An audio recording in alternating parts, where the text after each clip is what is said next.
Good day to everyone. For this episode, let us look into the part where everyone can relax and unwind. It's Therapeutic Thursday. With us today is Mr. Jojet Mondares, an art therapist and the clinical director of PsychStart Psychological Academic and Art Services. Hi, sir. How are you doing? I'm fine. Okay, so I guess we can now start. First and foremost, please tell us about yourself, background, achievements. How did you start out with this? Okay, so my name is Jet. I am an artist psychologist. In my practice, I fuse art-based interventions.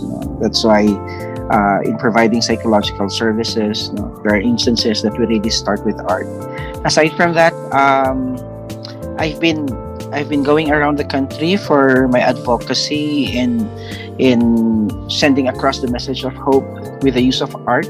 I've been going around conducting what I call the Hapag Caravan. It is actually my way of teaching the people about how to recycle plastic bags and turning it into art.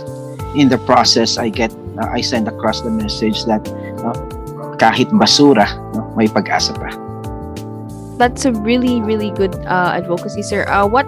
Well, basically, as an artist, I've been wanting to become an artist when I was young. However, medyo hirap tayo in terms of of buying materials for my art. That's why I from using paints to acrylic, I turned into recycling anything that I can find around.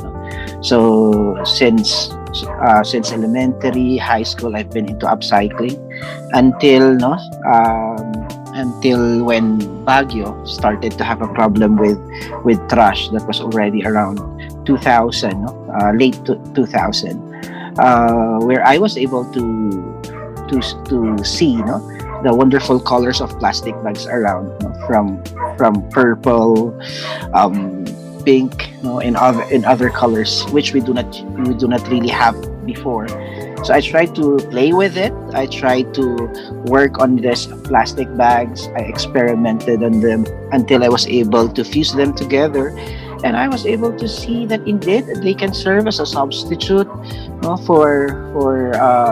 a substitute for the art materials that we have. And as I went along playing with it, and as a psychologist, I learned to come up with.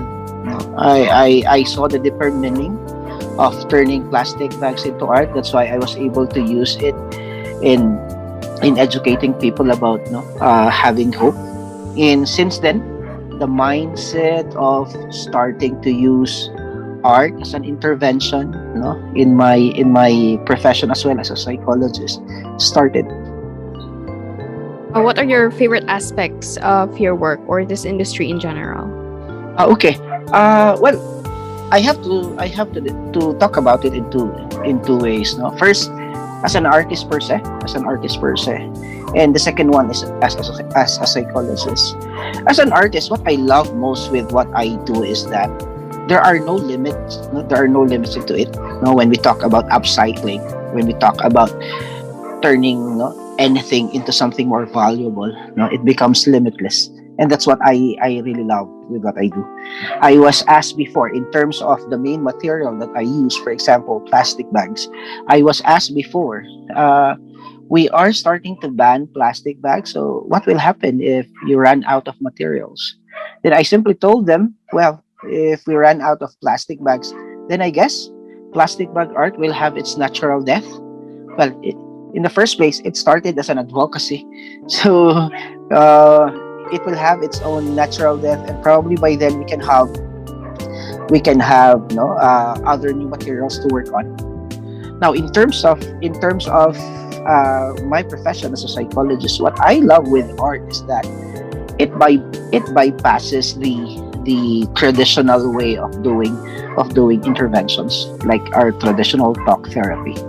With art, we get to communicate or converse with people, regardless whether they are comfortable talking to you using language or words. But in art, silence or output, the process is already a form of communication, and that's something I love with what I do. I really agree with that, sir, since as an artist myself, I express my emotion through the craft that I'm doing. And how do you define your work in your own terms? Well, I guess when I talk about uh, what I really, no, when I talk about my statement per se as an artist, no, my work is basically an expression of what I see around. My work, is more interactive.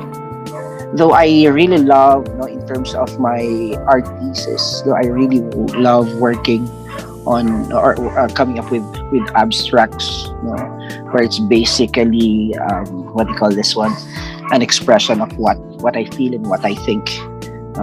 It's But I really love how I interact with people in relation to my art, where they get to interpret, where they get to have their own interpretations. Because I guess that's why I love most, no, bringing the people into a journey with my art, where they get to have their own meaning.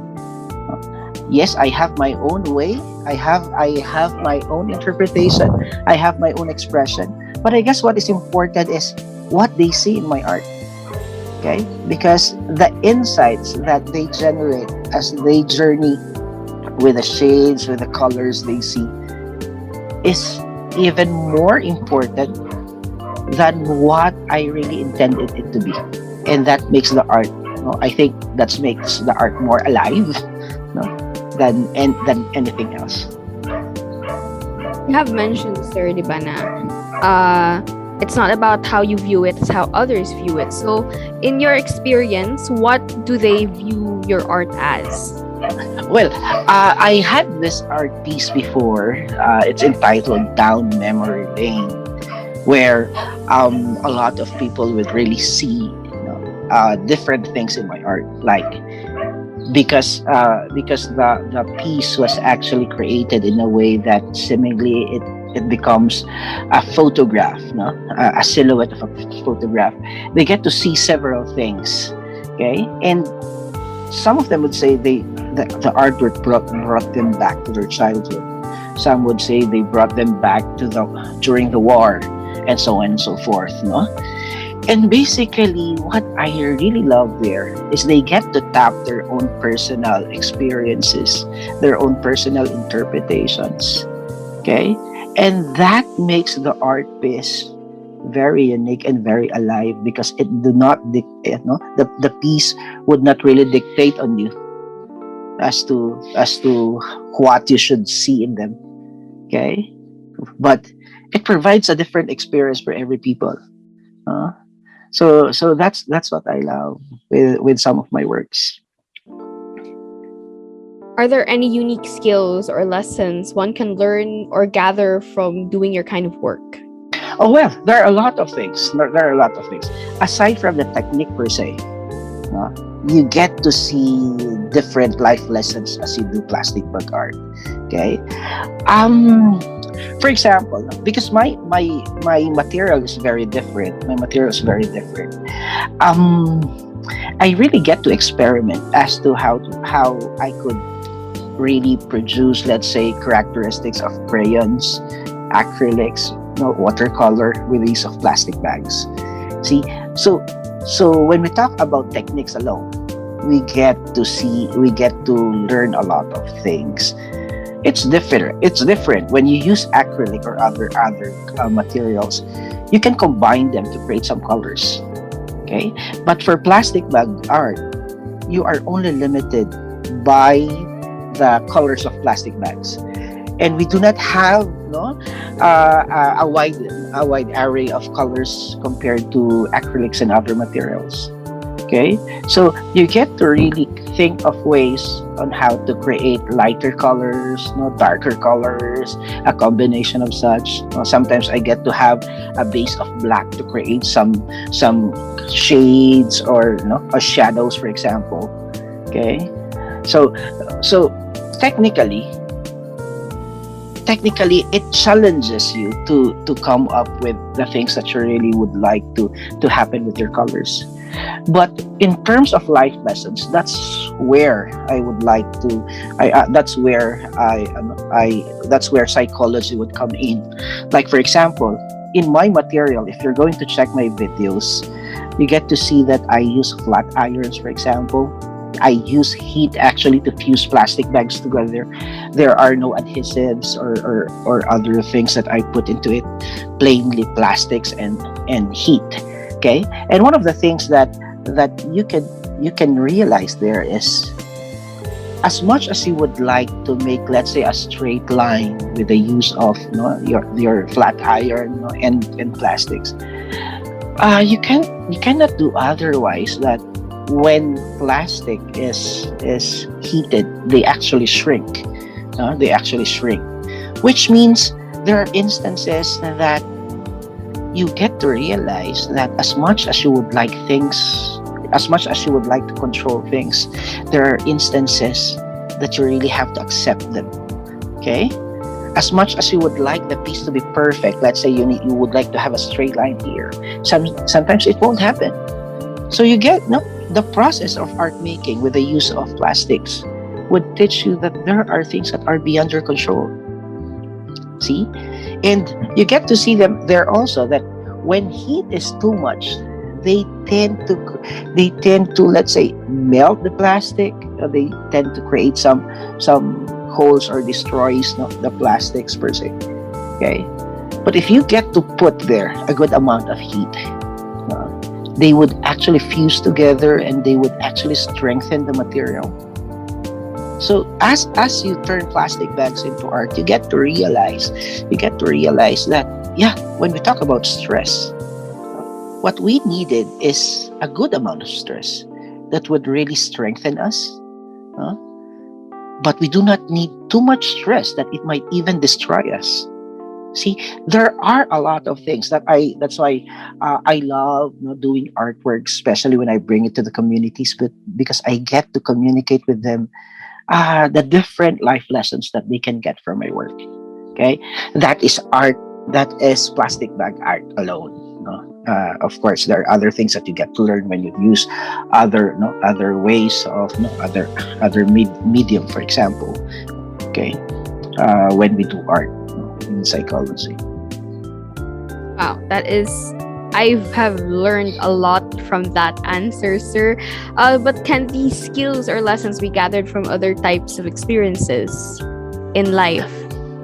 Yeah, you can gather them, but sometimes in life, things happen, but you really do not know. You don't really catch the message as they happen. That's why when you do art, when you do plastic bag, you get to be reminded with it.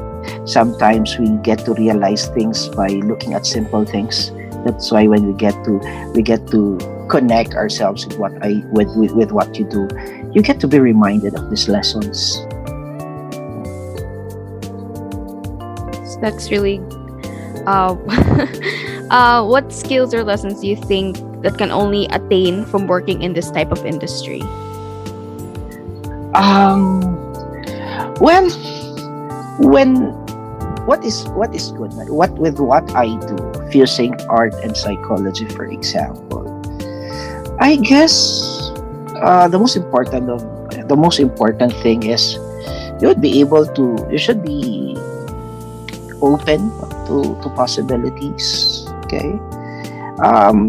Well, in our practice, when we talk about being a psychologist, art-based intervention has been there, but not really there as something that is really taught, in the academy.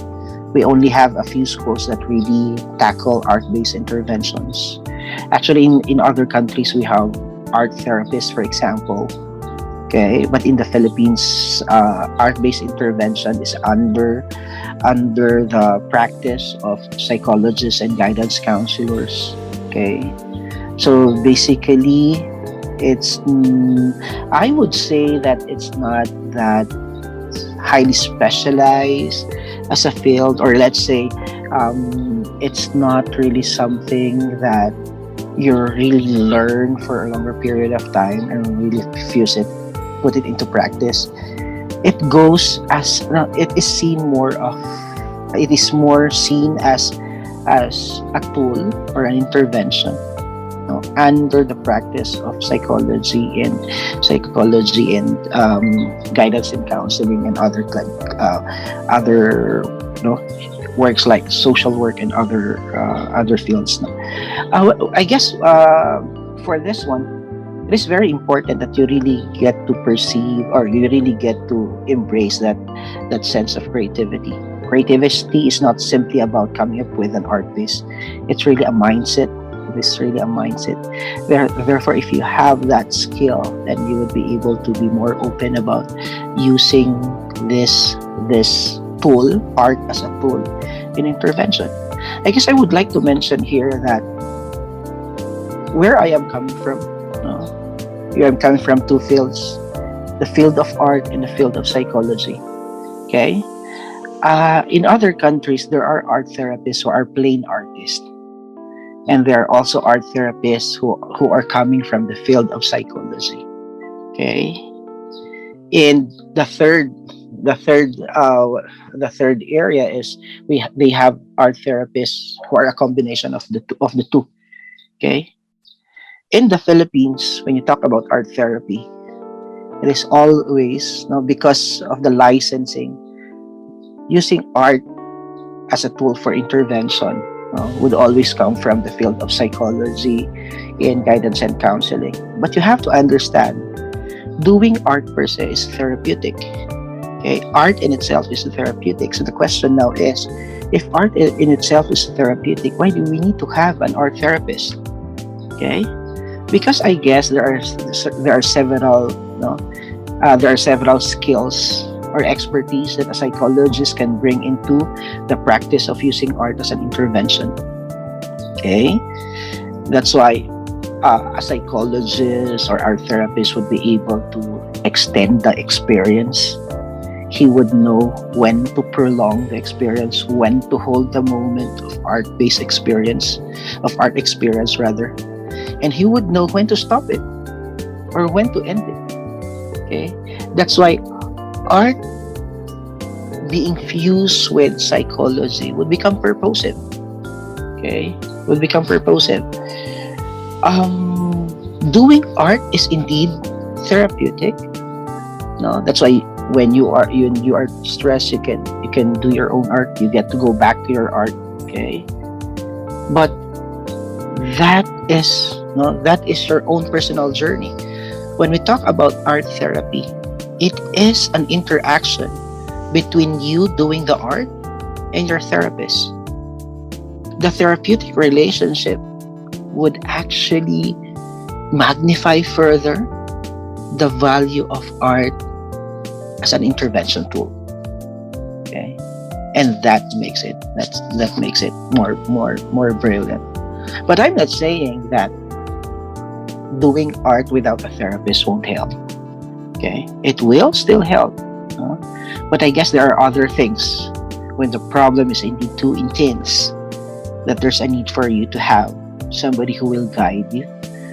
There's somebody who will journey with you as you discover life lessons or insights in relation to your art. Okay, so that sense of creativity that one should have, okay, is very important in this field of work. Fusing art and psychology. You've mentioned yung mga gustong sir, what do you think the skills of people who aspire to join this industry? Like, what skills do they need? Okay. Well, basically, of course, because it is art-based intervention, I would always, as mentioned a while back, I see creativity as a skill. Because that's your ability to look at things from different perspectives. That's one. Okay, that's number one skill that you have. Because even when we talk about crisis intervention, we always talk about creativity in doing crisis intervention. But there's actually no book that really discusses the use of creativity in art in crisis intervention. So I guess that's creativity as a skill is very important. Other than that, of course, um, you have to learn, no? You have to gain the skills associated to art and associated to psychology, which is communicating, communicating and being able to connect with other people. um I guess one of the misnomer, when we talk about art therapy, art-based intervention, is seeing seeing the process as mere aesthetics. Okay, that's why a lot of our clients would say, hindi naman ako marunong mag-drawing, so I think art therapy won't suit or won't fit me. Parang ganun. No? But I guess when you really go into the process, you get to realize na hindi pala pagandahan ng drawing sa sa art therapy when you use art, as a tool for intervention. No, it's more of a tool for expression.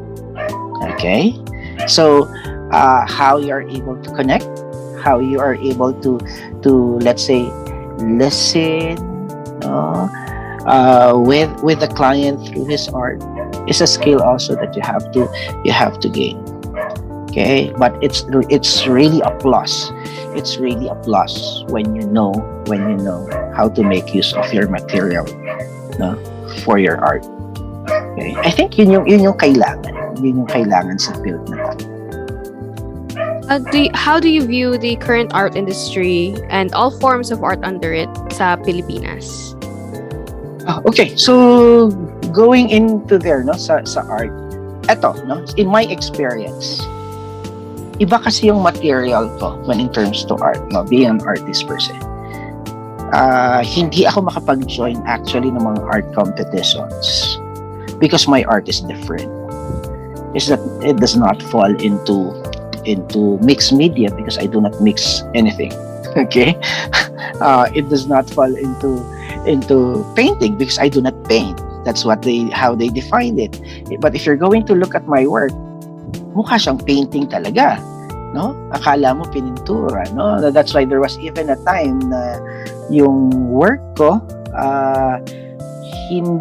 hindi siya makita na what they call this one, hindi siya makita na mixed media kasi there was a time na ang kailangan mixed media. So ang ginawa ko, I use plastic bags and at the same time I use a little acrylic para magmukha lang siyang mixed media at matanggap siya as an entry. Okay? But they do not see it as a mixed media because hindi nga nila makita kung nasaan yung acrylic doon sa work ko eh. Okay? So, I guess yung sa mga modern materials na ginagamit natin for art, it must be something that we can study further. Okay? Because if we talk about the technique, no, yung mga techniques na ginagamit, no, when you talk about, no, enhancing your skills sa acrylic, no, sa oil, you can actually use them with my material. No? Kaya siya. That's why in one of yung isang series na ginawa ko, I paid tribute to the masters, no? And you get to see really na yung mga works of coming from plastic bags. Nagmumukha siyang pintura, no? Yung mga ganon, no? So I think when we see this as a material, no? Especially yung gawa ko, yung plastic bag art. I guess kailangan natin maging open, no? Kailangan natin maging open sa mga bagong materials. We are always boxed na either watercolor, acrylic, or oil, no, lang yung ginagamit natin. And in terms of yung ibang materials, wala na siyang avenue to grow na mapag-aralan further. Okay, that's why there was this fine art student from Bulacan who chose, no, plastic bag art as a subject for her thesis. Okay, and she explored the possibility of it really as a tool, as a new material for art. Okay, so yun yung view ko. It may be my personal bias, but similarly, art must be something open. Art must be something alive. It must evolve. It must grow. But seemingly, I don't see a good, let's say, avenue for some materials to be growing. Okay? And I think yun yung kailangan natin.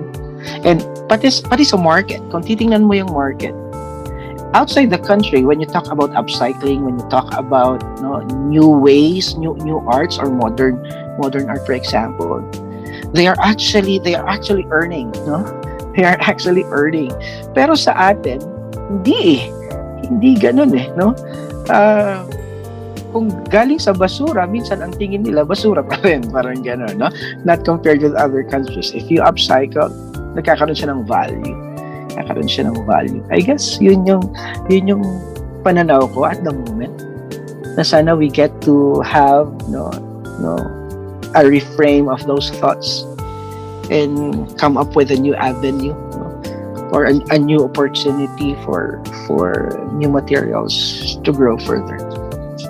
Ganun siya. Okay, so sir, a certain number of Filipinos tend to view art as a field with low success and income. Does this necessarily relate to your work and its industry? Well, I have to admit, ganun yung pananaw ng society natin. Okay? That's why when I was growing, ang sabi nga sa akin wag mo na lang ituloy yung pangarap na yan. Kasi baka later on, gutom na ang pamilya mo, wala ka pang naibebenta, no? That's because it's really a reality na ganun nga, no? Sa isang komunidad o sa isang society na kumakalam ang sikmura ng mga tao, ang nakikita, no? Least priority yung art. Well, least priority in terms of spending money for it. Okay? Yun yung kaya nga hindi gaanong kumikita. Okay? Sa panahong ganito, for example. But the value of it as art for people, hindi nawawala yon, no? The value of art, no, for the people, no, hindi nawawala yon. Pero yung value niya when you translate it into money, yun yung nawawala. Okay?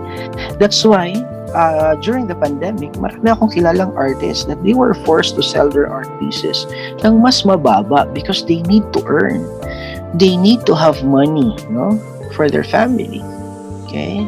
Lucky for those artists na may ibang pinagkukunan ng income. They are not forced really to lower yung amount ng yung value ng kanilang art pieces, because they have other source of income. Pero yung iba na wala talaga kahit ang gaganda ng works nila, no, they are forced really to sell them at a lower price just to earn. And that's a sad reality. That's why nga there was this discussion, there was this discourse na ang art ba pang mayaman lang, no? Yun yung discourse last time. And I guess when you talk about the value of art, it must be seen from several perspectives as well. But whether you like it or not, there must be an economic value into it, so that artists would continue to grow and would continue to be satisfied. Kasi ang nangyayari kasi is,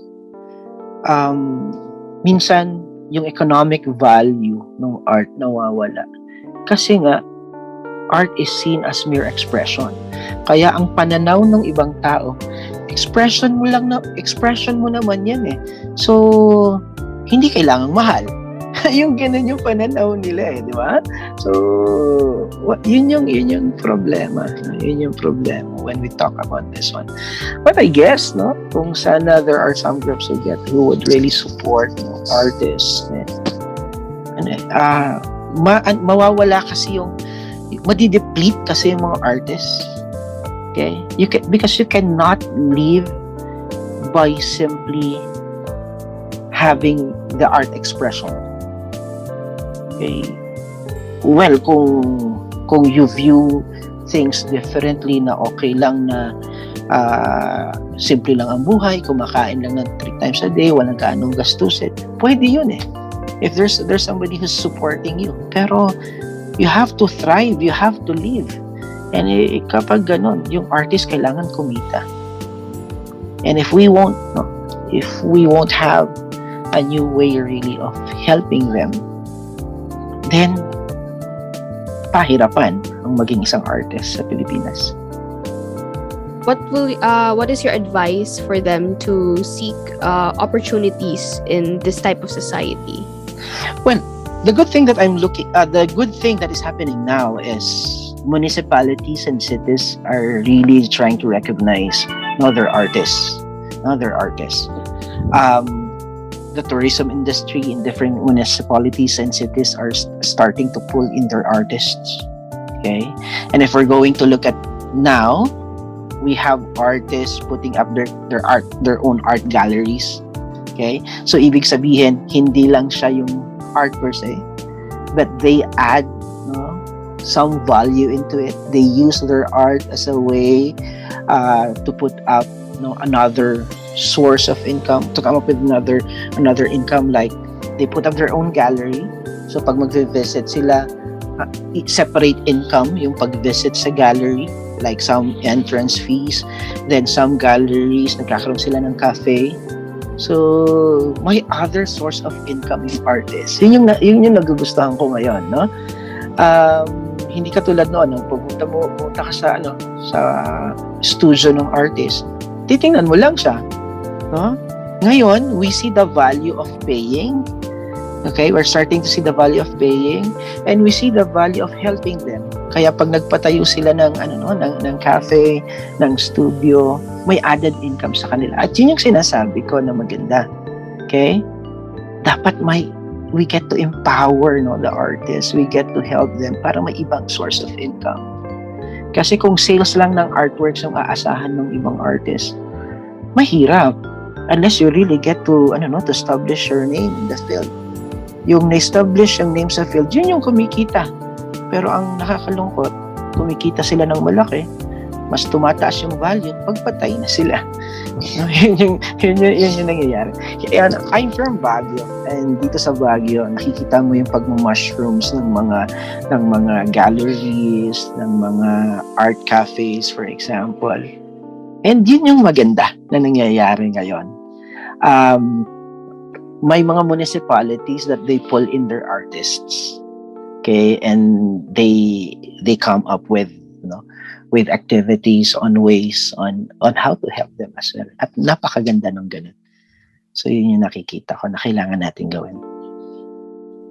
How do you think the negative ways by society in this kind of work be alleviated? I guess ang mahalaga rin is we get to educate also the people. But I think it's a natural process that is trying to evolve. It is a natural process that is evolving at the moment. Yung tao mas nagiging aware na sila sa value niya. Okay? And I guess it goes also with the development of the society. When you start to alleviate the situations of the people, I think they get to see more in the society, and that includes art as well. Okay? Kaya it will really be a hard work. It will really be a hard work. While the society evolves, I guess it's important for us to also educate the people, create art spaces to expose the people as the value of art. Okay, like here in Baguio, we have every Sunday activity where we get to open Session Road, and we have several artists around. Okay, so from musical artists, dance performances to visual artists around, they are all over. And I think magandang way of exposing the people doon sa creative outputs nila. How do you think your particular field, like doon talaga sa art therapy, is being viewed generally dito sa Pilipinas? Is it loved or ridiculed?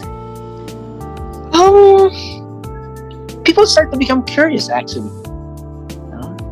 Like I started to open the clinic for internship to psychology students, and they were surprised that there's this fusion of art and psychology.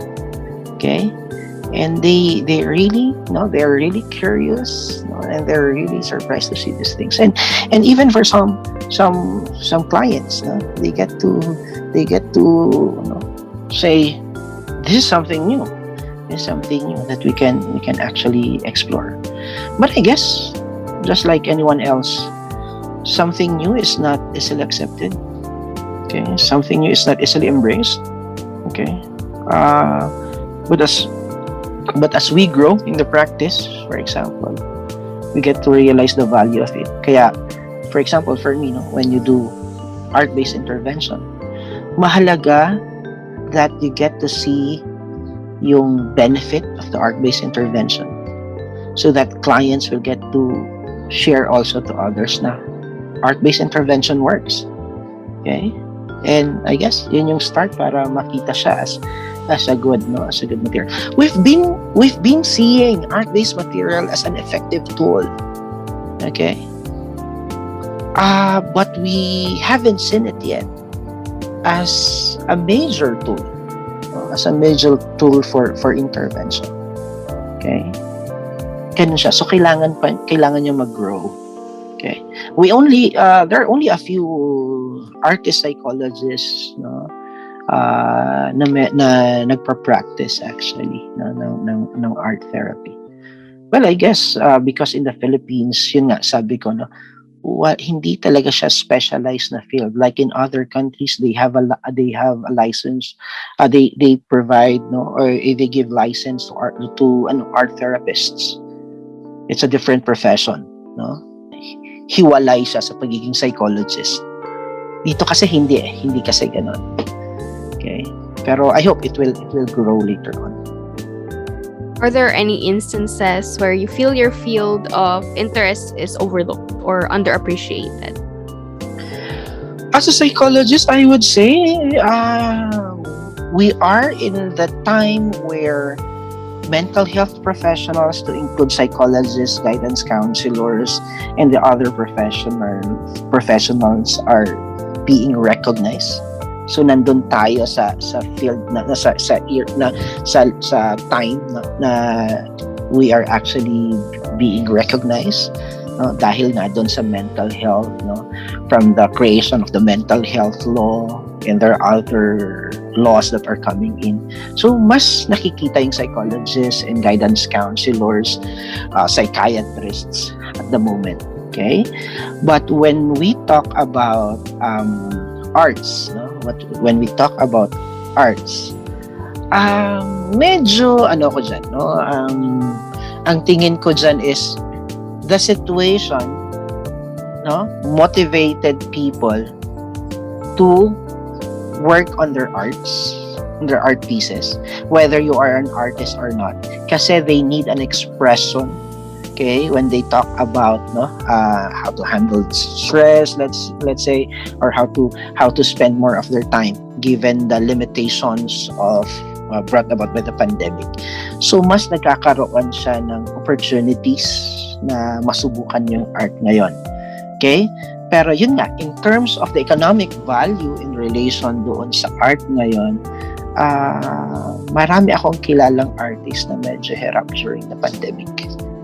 Okay? So, malaking tulong actually yung binigay ng gobyerno na may mga artist na nabigyan ng assistance during the pandemic. Yun. So, in terms of my being a psychologist, I think nare-recognize ngayon. In terms of being artist, maraming opportunities ngayon kasi there is a need to go back to art as a way of personal healing or personal journey. Okay? But in terms of the economic value, yung what you earn from it, medyo mababa tayo. Yun yung pananaw ko. Aside from these types of negative views, would you like others to take on this path as well? Why? Yeah. I guess in the future, I do see psychologists to be more specialized. Okay. So I encourage actually students who are interested in the field of psychology to invest at the moment. Okay, this is the most opportune time for you to invest in psychology. Um, well, because it's a very young profession. We simply started our license 2013, 2014. So basically, kakaunti pa lang kami. That's why in the near future, mas magiging specialized na yung field. Baka doon ko makikita later on, no, after several years na there is already a field, no, ng art-based intervention or art therapy, a new group of psychologists specializing in art therapy, mga ganun. Okay? So, yun. So, I think, maganda na mag-invest sila ngayon for this one. Um, ano, no? May lumalabas na rin ngayon, for example, music therapy. There is already, parang academic program on this one. Okay? In the future, baka nga makakakita tayo ng music therapist, no? Meaning having a different profession, different license, separate from psychologists. Okay? So, baka ganun din. Baka later on, there will be art therapists. No? Probably a combination of artists and psychologists, but it's a different field. It's a different profession. Baka later on, ganun yung direction natin. So I think this is the best time to invest both sa psychology and sa art. Yeah, that's how I view it. I really look forward for that future, sir, since I want to go to therapy in the future, and having a art therapy would be really, really good, since I am an artist myself. What advice would you have for people who aspire to be in this part of in the industry? Well, continue to grow, continue to become creative. Sabi ko nga, creativity is it's not only about coming up with an art piece. Being creative is adopting that mindset of being open, okay, of being able to find new solutions for things that you see around. Okay? That's why continue to think, continue to innovate. Okay? Sabi ko nga, later on, art therapists may come from, it may come from pure artists, psychologists, or a combination of the two rather, no? So, if we aspire to have that, I guess, as early as now, invest on it. Learn. Okay, learn. Document what you do, so that later on you get to share how you see the therapeutic value of the thing that you do. How do you wish people viewed your kind of work, both in arts and mental health? Well, I would like them to see my work as a tool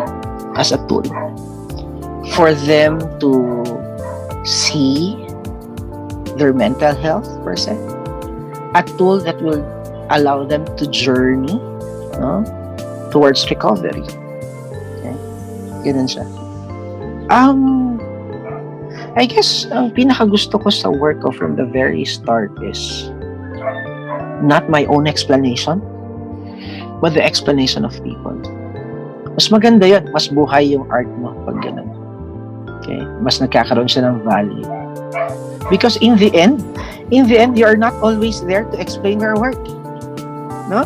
So, mas maganda na lang that your artwork will be a tool, no, that would really help people realize things. I guess yun yung gusto ko sa lahat. Are there particular aspects of your work or its industry in general you wish people viewed differently or appreciated more? What are these? Siguro I would like to answer that in general na lang. I hope people will get to see more value into the art that they see. Okay? Not only on the arts that are being exhibited in big galleries, no? But that does the different or even the small art pieces, no, that are created by ordinary people, no? I think maging ganun sana, no? Hindi yung kasi sabi nga nila mas magkakaroon ng value ng ang artwork mo kapag handle ka ng isang malaking gallery, for example. Pero kung ang art piece mo nakasabit lang somewhere sa isang cafe, walang ganong value, mga ganun, no?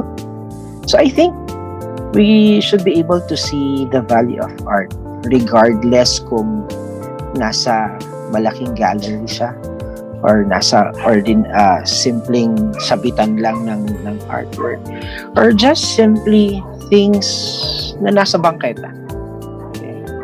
Sana makita natin yung value na yon so that in our own personal spaces we get also to recognize the value of art as we journey life. Kasi nga art would make us more human. I think yun yung kailangan din nating makita. It taps the humanity in us. I think people should be able to see that more. Do you think there are any disadvantages or advantages that are unique to your field? What are these? Advantages.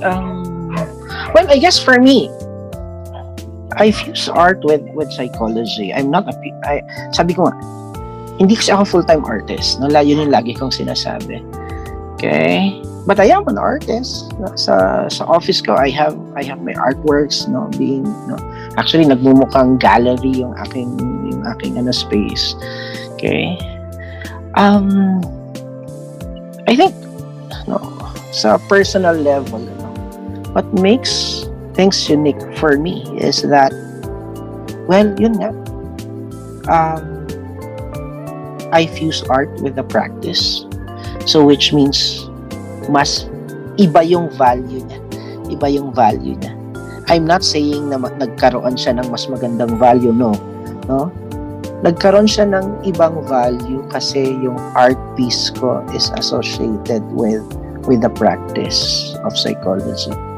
Yun yung nakikita ko lang na pagkakaiba. Okay? Kasi iba rin. Kung full-time artist ka, ang focus ng work mo is the art piece, the process of it. Sa akin kasi may dagdag, no? May dagdag na objectives. Kaya medyo iba siya. Kaya nga mahirap din siya i-compare in terms of yung work ko sa work ng iba kasi magkaiba. May halo yung sa akin. Yung sa kanila is pure art. No? Pure art expression. No? Sa akin is different. So, I really do not know how to answer that question as to what makes it more unique. No? But for me, I think yun yung pagkakaiba lang niya compared with the other artists. Do you think these advantages or disadvantages help appeal to people who are interested in joining or pursuing this kind of work? Yeah, I guess so. Kasi, I don't know. Iba kasi yung nagpipinta ka na ikaw lang at yung nagpipinta ka with, let's say, a therapist or a counselor. Tingin ko magkaiba yun. Okay? Magkaiba yun. Okay? I'm not saying na alin ang mas mabuti or what. But I guess if you are into the field, in the field of psychology and you are also an artist, I guess the value or the value that you get when you fuse them together would make you would make you as a psychologist provide a new option for people. Okay, that's why it creates further hope. I know, may mga ibang clients na nagsasabi na I've tried this is something new, So at least I have another option at the moment. No? Yung ganon, no? So I think yun yung advantage niya. Yun yung advantage niya. If you see it that way, it widens the practice. It widens the practice. Do you think the advantages experience will take away the fun or enjoyment in working in your field? Kahit saan naman siguro, no? Kahit saan naman siguro, the fulfillment is there when you get to see the value of what you do. For those who are, let's say, availing the services, okay, they get to see also the satisfaction. They get to see also the satisfaction, or they get to feel satisfied in the value of it when they really see what they can get from it. In art therapy, kasi we also do art-based assessment, where we get to assess the client if the approach would really suit the client. There are instances that it won't fit them. Ibig sabihin, no, you get to see na hindi talaga makita yung value nung ginagawa nila, and you get to see na yung process is no longer progressing. Okay, so with that, no, I guess hindi kailangang ipilit yung isang bagay pag nakita mo talaga na it doesn't really fit them. So may ganun din na process sa amin where you get to assess kung hindi talaga mag-work sa ganito, wala tayong magagawa. Let's go back to a different approach. Yeah. Were there any setbacks or difficulties that you faced in the start of this type of work? Well, oo. Una is, not all people do embrace art-based intervention. Actually nga, sabi ko nga, no, when you say, okay, I think we're going to start it this way, no, when you ask them to scribble, some clients would smile and say, pang bata naman to. Ganun, no? Pang bata naman to. But I guess when they start to have a conversation with me, with the scribbles they make, and they really get to see the value, oo nga, no, ganito pala yun. I simply use it, for example, to communicate the process of therapy, for example, when you simply use scribbles. Okay, so doon yung mahirap sa umpisa. Okay, kasi nga, sometimes art is always associated to aesthetics and not expression. Okay, so yun yung challenge na medyo mahirap yung sa pag-uumpisa niya. Okay? Like, anong therapeutic value niyan kung nag-drawing ka lang? Ganun, no? Well, those things. Okay, but the moment they experience it, they get to see the value of it. The more that they would enjoy, and the more that they get to what do you call this one? Experience it further. No? Ganun siya. How did you deal with these types of setbacks? Well, I'm just open with it. So, kung hindi talaga fitted dun sa client, then I don't insist. I don't really insist on what they call this one, pursuing the approach sa kanila. Ganun lang siya. How would you advise others na dealing with these types of setbacks? In the first place, when you are into intervention, the important thing is you get to establish a therapeutic relationship. I guess imposing what you want would not help you establish the therapeutic relationship. It's actually connecting with them and listening with them. Though you provide them with a new, let's say, opportunity, a new tool, or a new approach, in the end, it's the client who decides. Therefore, if you will be in this field later on, you have to be open and you have to be sensitive towards your client. Yun ang siya. Do you think these setbacks are very common in this particular industry? How so? Mm, I would say yes, it's common. Okay, but the moment you advertise that you're offering these services, those people who would avail would be those people who would love to give it a try. Okay, so being open about it would actually facilitate, the acceptance, of the process. Ganun siya. How can people who aspire to be part in this industry avoid these kinds of setbacks, or is it avoidable? I think it's not avoidable. No, I guess you have to simply endure it in the process. It's just like selling something. No? Not all people would love to buy your stuff. Okay, but you have to be. It doesn't mean that when they do not like your stuff, you stop selling. Okay, I guess you have to find ways also on how to communicate, on how to educate the market. Okay, so ganun siya. Do you still see yourself working in this field in the future? Yeah, I would love to. Probably if I get older later on, I would probably simply do my stuff, doing my art, and probably finding new insights as I do them, and communicate it with the younger therapist probably. Despite the setbacks and difficulties, what are the reasons you continue in working this type of work? What is your driving force, kumbaga? I believe this is my calling.